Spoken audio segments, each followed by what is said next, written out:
ಪ್ರತಿಭಟನೆಗೂ ಮುನ್ನ ಎಐಸಿಸಿ ಕಚೇರಿಯಲ್ಲಿ ಔತಣಕೂಟ.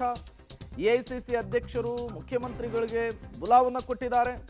ಇಂದಿರಾ ಭವನದಲ್ಲಿ ಈ ಔತಣಕೂಟ ನಡೆಯಲಿದೆ. ರಾಜ್ಯ ನಾಯಕರಿಗೆ ಎಐಸಿಸಿ ಕಚೇರಿಯಲ್ಲಿಯೇ ಊಟದ ವ್ಯವಸ್ಥೆಯನ್ನು ಕೂಡ ಮಾಡಲಾಗಿದೆ. ಇದರಲ್ಲಿ ಸಿದ್ದರಾಮಯ್ಯನವರು, ಡಿಕೆ ಶಿವಕುಮಾರ್ ಕೂಡ ಭಾಗಿಯಾಗ್ತಾರೆ. ಬಳಿಕ ಹೈಕಮಾಂಡ್ ನಾಯಕರೊಂದಿಗೆ ರಾಮಲೀಲಾ ಮೈದಾನಕ್ಕೆ ಭೇಟಿ ಕೊಡ್ತಾರೆ. ಅಲ್ಲಿ ಕೇಂದ್ರ ಸರ್ಕಾರದ ವಿರುದ್ಧ, ಕೇಂದ್ರ ಚುನಾವಣಾ ಆಯೋಗದ ವಿರುದ್ಧ ಅಕ್ಷರಶಃ ಇವತ್ತು ರಣಕಹಳೆಯನ್ನು ಮೊಳಗಿಸ್ತಾರೆ. ಇವತ್ತು ಕೂಡ ಒಂದಿಷ್ಟು ದಾಖಲೆಗಳನ್ನ ಇಟ್ಕೊಂಡು ರಾಹುಲ್ ಗಾಂಧಿ ಅವರು ಮಾತಾಡ್ತಾರಾ ಅಂಥೇಳಿ. ಬಿಹಾರ ಎಲೆಕ್ಷನ್ ಸಂದರ್ಭದಲ್ಲಿ ಅವರು ಬೆಂಗಳೂರಿನಲ್ಲಿ ಮಾಡಿದಂತಹ PPT ಪ್ರೆಸೆಂಟೇಷನು ರಾಷ್ಟ್ರೀಯ ಮಟ್ಟದಲ್ಲಿ ಸದ್ದಾಗಿತ್ತು.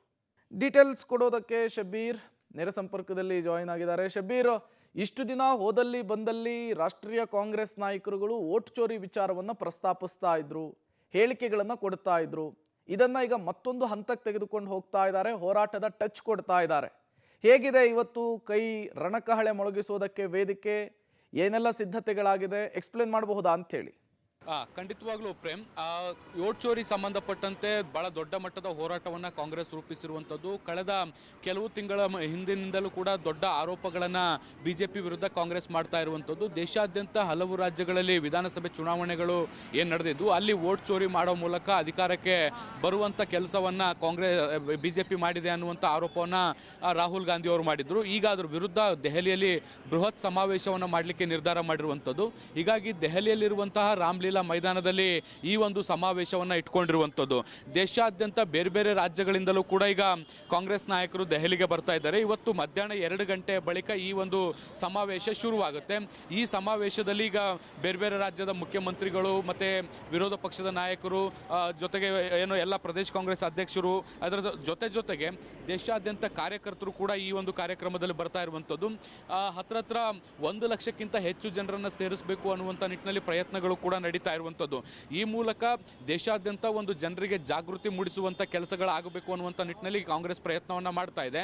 ಈಗಾಗಲೇ ರಾಜ್ಯ ಮಟ್ಟದಲ್ಲಿ ಹೋರಾಟಗಳನ್ನು ಕಾಂಗ್ರೆಸ್ ರೂಪಿಸಿತ್ತು. ಅದಾದ ಬಳಿಕ ಈಗ ದೇಶಾದ್ಯಂತ ಒಂದು ದೊಡ್ಡ ಅಭಿಯಾನವನ್ನು, ಹೋರಾಟವನ್ನು ರೂಪಿಸಬೇಕು ಅನ್ನುವಂಥ ಪ್ರಯತ್ನಗಳನ್ನು ಮಾಡ್ತಾ ಇರುವಂಥದ್ದು. ಹೀಗಾಗಿ ರಾಮಲೀಲಾ ಮೈದಾನದಲ್ಲಿ ಈ ಒಂದು ಪ್ರತಿಭಟನಾ ರ್ಯಾಲಿಯನ್ನು ಇಟ್ಕೊಂಡಿರುವಂಥದ್ದನ್ನು ಕೂಡ ನಾವು ಗಮನಿಸ್ಬೋದು. ಈ ಒಂದು ರ್ಯಾಲಿಗೆ CM ಸಿದ್ದರಾಮಯ್ಯ ಮತ್ತು DCM ಡಿಕೆ ಶಿವಕುಮಾರ್ ಅವರು ಕೂಡ ಬರ್ತಾ ಇರುವಂಥದ್ದು. ಮತ್ತು ರಾಜ್ಯದಿಂದ 20ಕ್ಕಿಂತ ಹೆಚ್ಚು ಸಚಿವರು, ಶಾಸಕರು, ಜೊತೆಗೆ ಸಾಕಷ್ಟು ದೊಡ್ಡ ಪ್ರಮಾಣದಲ್ಲಿ ಕಾರ್ಯಕರ್ತರು ಕೂಡ ಬರ್ತಾ ಇದ್ದಾರೆ.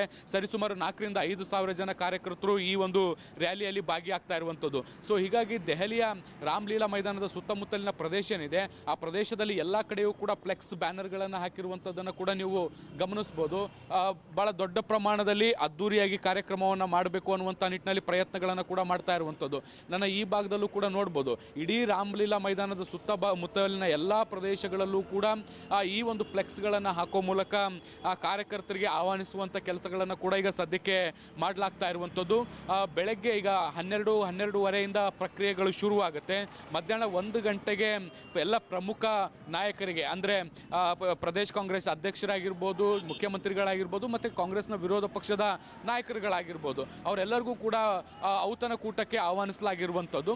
ಸೊ ಅವ್ರಲ್ಲಿ ಊಟವನ್ನು ಮಾಡಿದ ಬಳಿಕ ಅಲ್ಲಿಂದ ಬಸ್ನ ಮೂಲಕ ರಾಮಲೀಲಾ ಮೈದಾನಕ್ಕೆ ಎಲ್ಲ ನಾಯಕರುಗಳು ಕೂಡ ಆಗಮಿಸ್ತಾರೆ. ಪ್ರಮುಖ ಸ್ಪೀಕರ್ಗಳಾಗಿ ರಾಹುಲ್ ಗಾಂಧಿ ಆಗಿರ್ಬೋದು, ಪ್ರಿಯಾಂಕಾ ಗಾಂಧಿ, ಮಲ್ಲಿಕಾರ್ಜುನ್ ಖರ್ಗೆ, ಇವರೆಲ್ಲರೂ ಕೂಡ ಮಾತಾಡ್ತಾರೆ. ಇದರ ಜೊತೆಗೆ ಸೋನಿಯಾ ಗಾಂಧಿ ಅವರು ಕೂಡ ಈ ಒಂದು ಕಾರ್ಯಕ್ರಮದಲ್ಲಿ ಭಾಗಿಯಾಗಬಹುದು ಅನ್ನುವಂಥ ಮಾಹಿತಿಗಳು ಕೂಡ ಇದ್ದಾವೆ. ಸೊ ಈ ಒಂದು ಕಾರ್ಯಕ್ರಮ ಹಿನ್ನೆಲೆಯಲ್ಲಿ ಈಗಾಗಲೇ ಬೆಳಗ್ಗೆಯಿಂದಲೇ ಬೇರೆ ಬೇರೆ ಭಾಗದಿಂದ ಕಾರ್ಯಕರ್ತರು ಬರ್ತಾ ಇರುವಂಥದ್ದನ್ನು ಕೂಡ ನಾವು ಗಮನಿಸ್ಬೋದು.